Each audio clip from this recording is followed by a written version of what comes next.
ऐसा है, ये क्या कौन बोल रहा था, शिवम भाई, बेस थ्योरम के क्वेश्चन 5 तक हो गए थे। आज हम बेस थ्योरम के क्वेश्चन करेंगे तो वाला कांसेप्ट रह जाएगा, कल तुम्हारा है टेस्ट, बस परसों इनका है पीजी बोर्ड। तो हाँ, तो मैं चाह रहा कि आप लोग इस कांसेप्ट को भी जान लो, कम से कम आप 100% कांसेप्ट तो जानते हो। और ये छोटा सा इजी सा कांसेप्ट है, कांसेप्ट तो बहुत टफ है, मतलब बहुत बड़ा कांसेप्ट है, इसी से कांसेप्ट बड़े होते चल जाएंगे, लेकिन जितना आपके में क्वेश्चन आ सकता है उतना बहुत इजी क्वेश्चन आना है। ठीक, तो ध्यान से सुनिए अब क्या होता है रैंडम वेरिएबल। देखो भाई ऐसा है, एक वो फंक्शन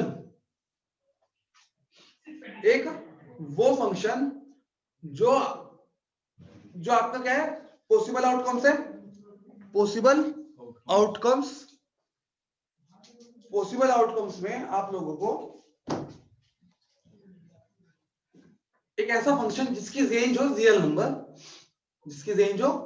नंबर, और जो डोमेन के जितने भी एलिमेंट्स होंगे वो सभी जो रेंज बनाएंगे वो किसके बेस पे बनाएंगे, सैंपल स्पेस में प्रेजेंट आउटकम्स से, सैंपल स्पेस पे प्रेजेंट आउटकम्स से। अभी आप लोगों को जो मैंने बोला है थोड़ा सा क्लियर नहीं होगा, अटपटा सा लगा होगा, ऐसे समझो इसे। स्टार्टिंग में आते हैं, अभी तक आप जब सैंपल स्पेस बनाते थे तो उसमें आप उसके पॉसिबल आउटकम्स लिखते थे, कुछ एनालिसिस नहीं करते थे। करना चाहते थे कि कोई करता भी होगा मन में, लेकिन हम कुछ एनालिसिस नहीं करते थे। मतलब ऐसे कि कोई आउटकम्स आया, उसमें कितनी बार हेड है कितनी बार टेल है ये हम कभी सोचते नहीं थे। समझ में आया नहीं आया? मान लो हमने 2 सिक्के उछाले, तो 2 सिक्के उछालते सैंपल स्पेस क्या बन गया, head head tail, tail head, tail tail. ये पॉसिबल आउटकम्स है सभी। आपने ये सोचा कि पहले आउटकम्स में 2 हेड है? नहीं सोचा, सिर्फ आपने बना दिया, लेकिन सोचा नहीं, इस बात पे एनालिसिस नहीं किया कि भाई पहले आउटकम्स में कितने हेड, 2, दूसरे आउटकम्स में कितने हेड, 1, तीसरे आउटकम्स में कितने हेड, 1, चौथे में कितने हेड, 0। मतलब अब यहाँ पे जो मैं आपको नंबर निकाल रहा हूं, जो मैं रेंज बता रहा हूं आपको, जो मैं न्यूमेरिकल डाटा बता रहा, वो न्यूमेरिकल डाटा कहां से किसके बेस पे निकला, सैंपल स्पेस के आउटकम्स के बेस पे निकला। तो वो डाटा जो सैंपल बेस के आउटकम्स पे निकलता है वो कहलाती है रैंडम वेरिएबल की वैल्यूज। जैसे यहाँ पे मैंने एक रैंडम वेरिएबल मान लिया x, और कोई भी रैंडम वेरिएबल x किसी नंबर को रिप्रेजेंट करता है। किसको रिप्रेजेंट करता है, किसी नंबर को। जैसा फंक्शन है x की वैल्यूज में रेंज को डिफाइन करता है, जी सर, ऐसे x किसी नंबर को डिफाइन करता है। यहाँ पे जो मैंने आपको बोला, मैंने क्या बोला कि नंबर ऑफ हेड्स, तो मुझे बताओ इस वाले आउटकम्स में x की वैल्यू कितनी, इस वाले आउटकम्स में st में हेड की वैल्यू कितनी, 1, इस वाले आउटकम्स में हेड की वैल्यू नंबर ऑफ हेड्स कितने, 1, और इस वाले आउटकम्स में नंबर ऑफ हेड 0। तो ये 0, 1 और 2 रिपीट नहीं करनी, मतलब रिपीट आई तो सही की बात बोलना है। तो 0, 1, 2 क्या हुई, 0, 1, 2 ही रैंडम वेरिएबल की वैल्यूज। 0, 1, 2 क्या हुई, रैंडम वेरिएबल। इसे आप x बोल दो, कई लोग इसे स्मॉल x i से भी डिनोट करते हैं, स्मॉल x i, i की वैल्यू 1, 2, 3, मतलब कि पहले आउटकम से लेकर लास्ट आउटकम तक। ठीक है, इस पेज पे है। तो ये 0, 1, 2 क्या आई, ये रेंज आई फंक्शन की। कौन से फंक्शन की, रैंडम वेरिएबल के जो फंक्शन है वो। लेकिन रेंज छोड़ दो, आप आसान भाषा में बोल लो वैल्यूज ऑफ रैंडम वेरिएबल। क्या बोल रहे हैं, random of values of random variable. ये दो वाला सिक्का, दो कॉइन वाला था, 3 कॉइन वाला ले लीजिए आप। 3 कॉइन वाले में आप कितने, कोई एक फिक्स कर लो। जैसे रैंडम वेरिएबल की मैंने डेफिनेशन बताया था कि x represent, where x represent is the number of head in outcomes। ठीक, अब कोई दूसरा रैंडम वेरिएबल ले लो आप, z क्या है, वो डेफिनेशन अपने बॉडी क्वेश्चन में देगा, बोल देगा कि एक रैंडम वेरिएबल x है, वो इसे रिप्रेजेंट कर रहा है, तो इसकी वैल्यूज बताओ, तो हम कैसे बताएंगे इसकी वैल्यूज, पहले z तो बता भाई, z कौन सा वेरिएबल है। अब कुछ भी बोलो जो भी आपके मन में है, किसी के मन में कुछ इससे related data, number of tails वाला तो भी हुआ, हेड वाला कुछ अलग सा बोल दो। ये देखो चलो x रिप्रेजेंट कर रहा है number of head minus number of tail, मतलब z एक ऐसा वेरिएबल है जो किसी आउटकम्स में नंबर ऑफ हेड परसेंट जितने हैं उसमें से नंबर ऑफ टेल जितने उसमें परसेंट है उसमें से माइनस करके बता रहा है। तो मुझे बताओ पहले आउटकम्स HH में 2 माइनस 0 इक्वल्स टू 2, दूसरे आउटकम्स HT में 0 हेड भी 1 और टेल भी 1 0, तीसरे आउटकम्स TH में 0 1 माइनस 1 0 और चौथी आउटकम्स T माइनस T में 0 माइनस 2 1 माइनस के 2। तो मुझे बताएगा कोई बच्चा कि इस रैंडम वैल्यूज की कौन कौन सी वैल्यूज हुई? 0 2 माइनस 2 0। हाँ ऐसे बोल दो कोई दिक्कत नहीं। -2 0 2 बस ये हमने निकाली वैल्यूज। अब कभी क्वेश्चन में खुद दे देगा, कभी क्वेश्चन में खुद, ये सिंपल सा क्वेश्चन था, इसमें कोई ज्यादा मतलब कोई बहुत बड़ा कांसेप्ट नहीं है तो मतलब अभी तो देखो अभी तो ये स्टार्टिंग हुई यहाँ से, जैसे वहां मान लो कंडीशनल प्रोबेबिलिटी थी स्टार्टिंग हुई, फिर धीरे धीरे मल्टीप्लिकेटिव लॉ पे आए, फिर हम थोड़ा इंडिपेंडेंट पे पहुंच गए, ऐसे इसमें है। अभी हमने पहले रैंडम वेरिएबल जाना, अब हम इसके बाद इसका इस रैंडम वेरिएबल का डिस्ट्रीब्यूशन पढ़ेंगे। कौन सा वाला डिस्ट्रीब्यूशन? Probability distribution. अभी पढ़ेंगे अभी 1-2 मिनट बाद, 5-6 मिनट बाद। फिर उसके बाद हम इसका पढ़ेंगे प्रोबेबिलिटी डिस्ट्रीब्यूशन, फिर रैंडम वेरिएबल का मीन जो कि सिलेबस से हट गया, फिर भी मैं एक हल्का सा फॉर्मूला है बता दूंगा कैसे निकालता है। फिर उसके बाद इसका वेरिएंस, इस एक्सरसाइज में इतना ही था। अगली एक्सरसाइज में जो कि कट गई उसमें क्या आता, इस रैंडम वेरिएबल में ही हम डिस्ट्रीब्यूशन थोड़ा बढ़ा देते हैं, बर्नौली डिस्ट्रीब्यूशन आ जाता। अभी अभी आप क्या पढ़ोगे थोड़ी देर बाद? Probability distribution. फिर उसके बाद क्या आता? Bernoulli distribution. वो तब आता है जब केसेस काफी कॉम्प्लिकेटेड हो जाते हैं। जैसे यहां तो दो थे, अगर 50 कॉइन होते, अगर कितने कॉइन होते तो वहां पे बड़े डिस्ट्रीब्यूशन में लगता है Bernoulli distribution, sorry Bernoulli trails और बाइनोमियल डिस्ट्रीब्यूशन। ठीक, तो ये थोड़ा सा कॉम्प्लिकेटेड हो जाता है टॉपिक, इस वजह से इन्होंने हटा दिया आपका शुक्र खुशी मान भगवान का शुक्र करो कट गया तो थोड़ा इजी होगी प्रोबेबिलिटी। बस इस प्रोबेबिलिटी में आपका बेस थ्योरम, उसमें मैंने आपको कल ट्रिक्स बता दी थी। अब इतना इतने टफ कहां लगती होगी तुम्हें बेस थ्योरम? क्या लगे टफ? अब भी क्वेश्चन तो तभी एग्जाम कोई 5 क्वेश्चन नहीं कब आए? सर रहेगा भी 5 में कुछ लगा टफ? सर वो तो था ही चाहिए वाला कुछ भी नहीं था। मतलब तो उसमें बस ये थी कि बस हमें कंडीशन देखनी। आप लोगों को मैंने एक पैटर्न बता दिया, उस पैटर्न को फॉलो कर लेना। ऐसा है टफ तो कुछ नहीं होता, बस सर फॉर्मूला देखा हुआ है निकाला रहता उसमें जो है खुला के लिए वैल्यू पता तो लगती कभी कभी। इधर आओ चलो, तो ये तो था, सुनो चलो चुप बोलो। तो आप लोग जान चुके वेरिएबल क्या होता है? जी सर। वेरिएबल, रैंडम वेरिएबल वो होता है जो सैंपल स्पेस के आउटकम से डाटा बनाया जाए, उसके बेस पे कोई रिजल्ट इन्होंने एक वैल्यूज वाला इकट्ठा कर लिया। ठीक, तो डेफिनेशन लिखवाओ इसकी रैंडम वेरिएबल की, पूछने वाला कोई है नहीं, लिखनी हो लिख लो, या बुक में भी देख लो, तो बुक में लिखी होगी, इधर उधर बुक में लिखी होगी कहीं ना कहीं।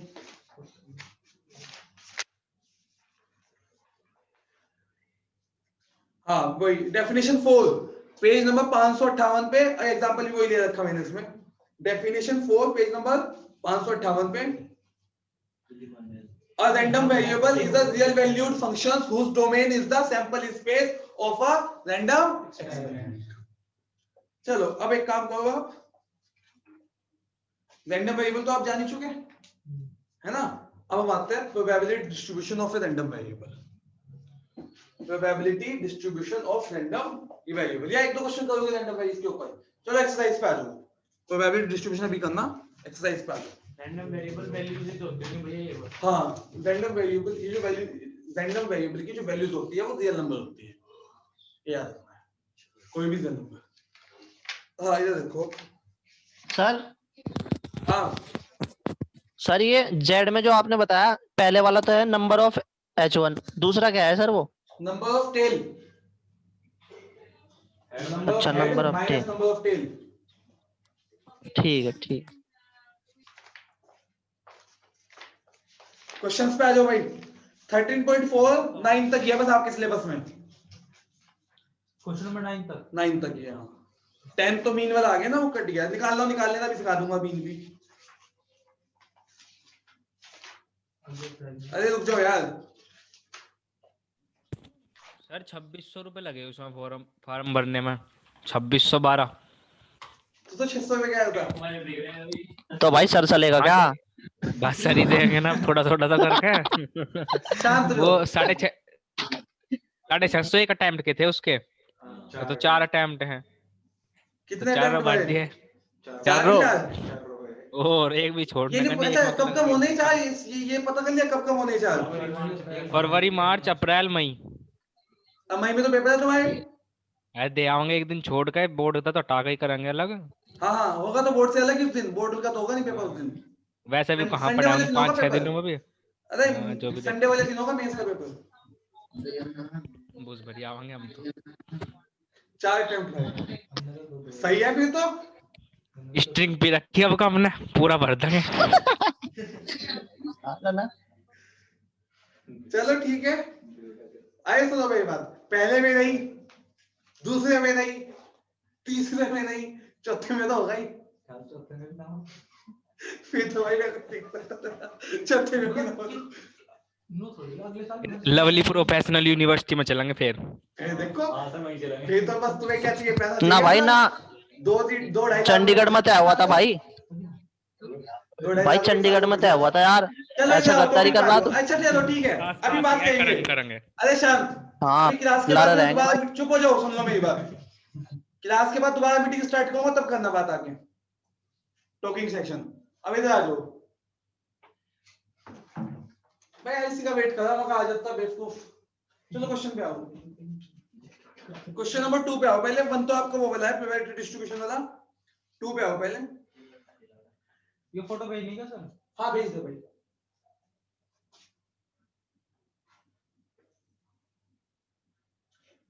LPU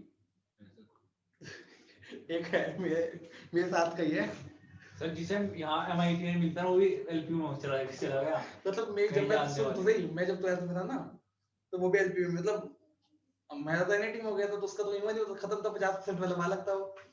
तो एलपीयू में उसने एनिमेशन का कोर्स किया, बैचलर्स डिग्री एनिमेशन से।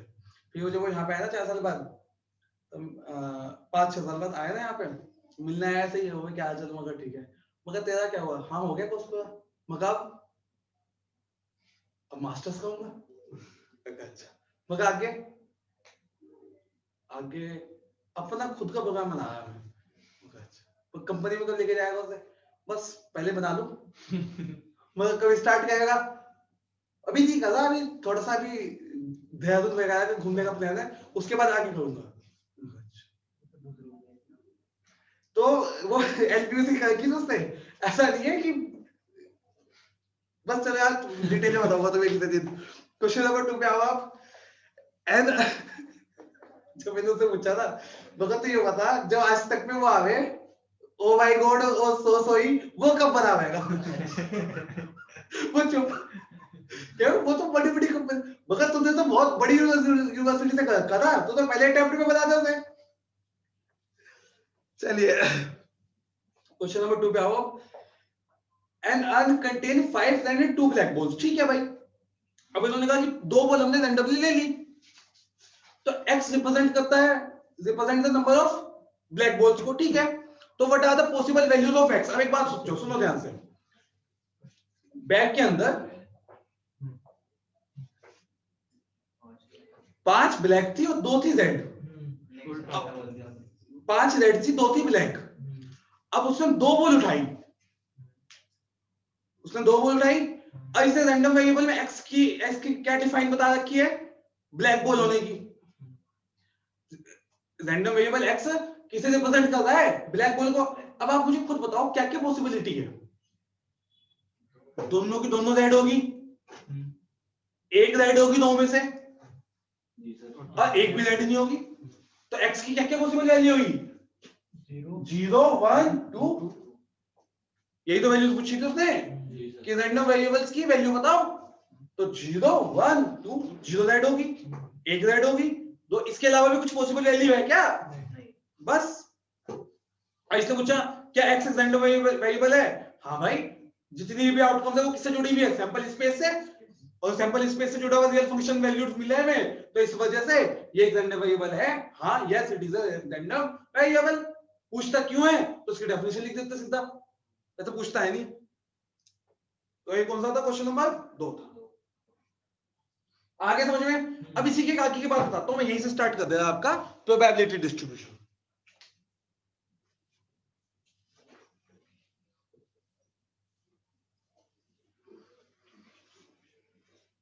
जो x की वैल्यूज है जैसे कि 0, 1 और 2, जो x की वैल्यूज है जैसे कि 0, 1 और 2,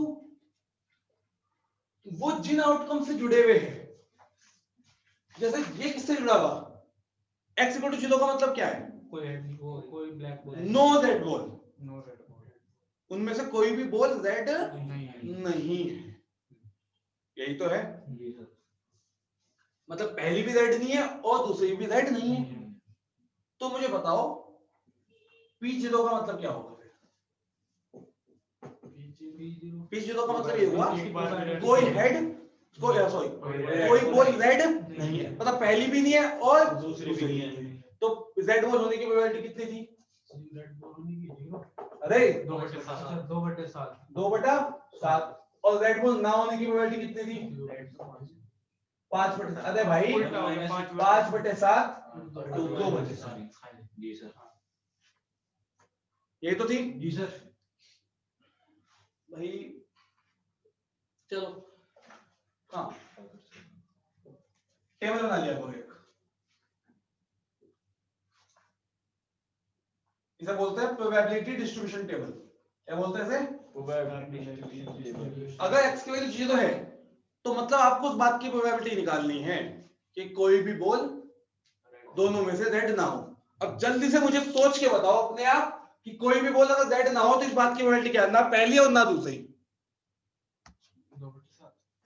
ना पहली और दो बॉल है ना यार, ना पहली और ना दूसरी, तो 0/7 और ना बीच में इंटरसेक्ट यार इतनी प्रोबेबिलिटी खत्म होने को आ लिया, तुम ये नहीं सोच पाए। 0 ही होगी ना उसकी भाई वो प्रोबेबिलिटी। ट्यूशन पढ़ रहा क्या कर रहा हूं। हाँ आप बताओ जल्दी से। 0 होगी सर। अरे यार कैसी बात कर रहे हो, दो बॉल उठानी है, पहली जेड नहीं है और दूसरी भी जेड नहीं है, इस बात की प्रोबेबिलिटी बताओ, सब सोच लो जल्दी से। नहीं है। अरे एंड वाला केस लगेगा यहाँ पे, 4/49 सैंपल स्पेस कितना बन रहा 7 का, बट नोट रेड आ रही ना, तो 2 into 7 और दूसरी बनी है 2 into 7, तो 4/49 7। हाँ ये लैपटॉप वाले तो सारा सुन के अभी आंसर बता देंगे, हम बताएंगे पहले 2/7 4 वाले प्लस आ गए लैपटॉप वाले और हाँ और यानी कि एंड अच्छा एंड फर्स्ट भी नहीं है एंड दूसरी भी नहीं नहीं जा रहा है तेरा क्या खा कर जिम जाते नहीं हो बता यार, उस दिन भी कत्ल कर रहा था किस दिन कल ही तो क्या सर क्या करता रहा बैठा हुआ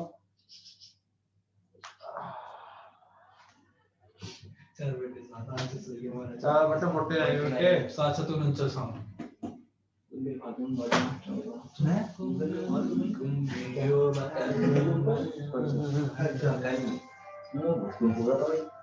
इसे फोन कर ले कहाँ रह रहे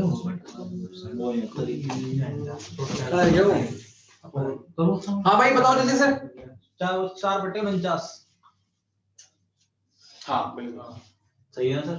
4/49 कैसे आया, दो क्योंकि नॉट 2/7 पहले भी नहीं दूसरे और ना पहली जेड है और ना दूसरी जेड है, तो कितना हो जाएगा 2/7 गुना 2/7 मतलब 4/49।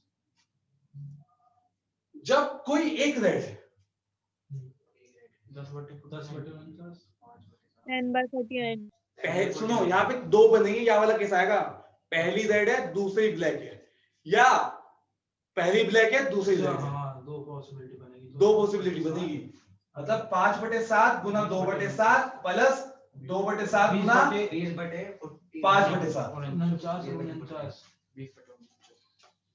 हाँ 49 आगे समझ में यहाँ तक यस सर वैल्यू कितनी होगी इसकी 4/49 4/49। ये तुम्हारी पूछा नहीं क्वेश्चन में, मैं तुम्हें ये कंसेप्ट समझाने के लिए बताया। Probability distribution of random variable.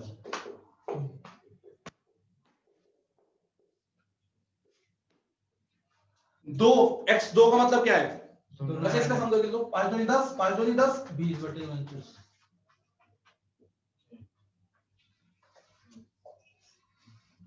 ठीक है पूरा ठीक है। हाँ। अभी बताऊंगा तुम्हें, हमारे पास चेक करने का भी मेथड होगा अभी। इसमें तो तुम्हारे पास एक खासियत यह है कि तुम्हारा तो सही है गलत तुम तुरंत बता दोगे। हाँ, ना पहली रेड हो और ना ही दूसरी रेड हो। नहीं, दो पहली रेड हो दूसरी भी रेड हो। अच्छा दूसरी भी रेड हो, रेड बोलने की प्रोबेबिलिटी 5, ठीक है 5/7 गुना 5/7 25/19 अभी तो टोटल करके 49 1 आएगा, हमेशा 1 आएगा। प्रोबेबिलिटी डिस्ट्रीब्यूशन का सम हमेशा 1 आएगा। अगर 1 नहीं आया तो गलत है हमारा।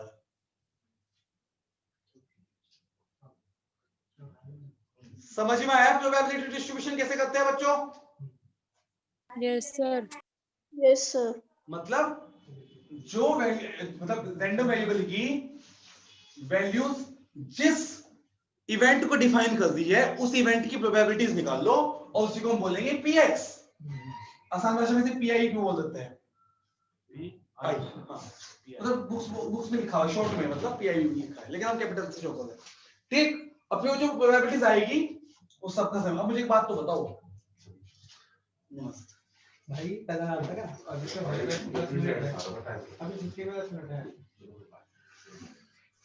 हाँ सुन लो यार ध्यान से, तो उसका सम क्या आएगा? 1। खत्म हो गया बस कंसेप्ट आज का, यही था बस। अब इसके ऊपर देखो कितनी आसान क्वेश्चन आपके एग्जाम में आने हैं। अरे समझ में आया नहीं आया? यस सर, समझ आ गया। मतलब रैंडम वेरिएबल जिन आउटकम्स को जिन इवेंट्स को डिफाइन कर रही है उन इवेंट्स की प्रोबेबिलिटीज निकालो, जिसे हम बोलते हैं प्रोबेबिलिटी डिस्ट्रीब्यूशन, और उनका सम करोगे तो क्या आएगा? 1। अब आप एक्सरसाइज पे आओ। ये वाला एक्सरसाइज का कौन सा क्वेश्चन था? दूसरा था। मैंने फालतू का काम कर दिया। अगर मान लो वो पूछ ले वेरिफिकेशन, तो वेरिफिकेशन देखो 4/49 प्लस 20/49 और 25/49 दिया गया आपको 29/49 क्या आना चाहिए? 1 आएगा। नहीं आया तो कहीं ना कहीं हमारा आंसर गलत है। क्यों आएगा 1 ये भी सोचो, याद करो, तुम 10th में पढ़ चुके हैं। हमने इस पूरे केसेस में जो जो काम हो सकता है सबको गिन लिया। 2 बॉल उठाने में क्या क्या हो सकता था कि दोनों रेड हो या दोनों ब्लैक हो या एक रेड हो एक ब्लैक हो, यही तो था। और जब तुम किसी इवेंट किसी सैंपल स्पेस के सभी एलिमेंट्री इवेंट्स की प्रोबेबिलिटी निकालो तो हमेशा 1 आता है। तुमने 10th में पढ़ रखी है बात, तो इस वजह से क्या आया आंसर? 1। क्वेश्चन नंबर 1 पे आओ, अपने रुकने के कहीं भी हम। क्वेश्चन नंबर 2 आगे समझ में अच्छे से। 2 में हमने फालतू काम भी कर दिया।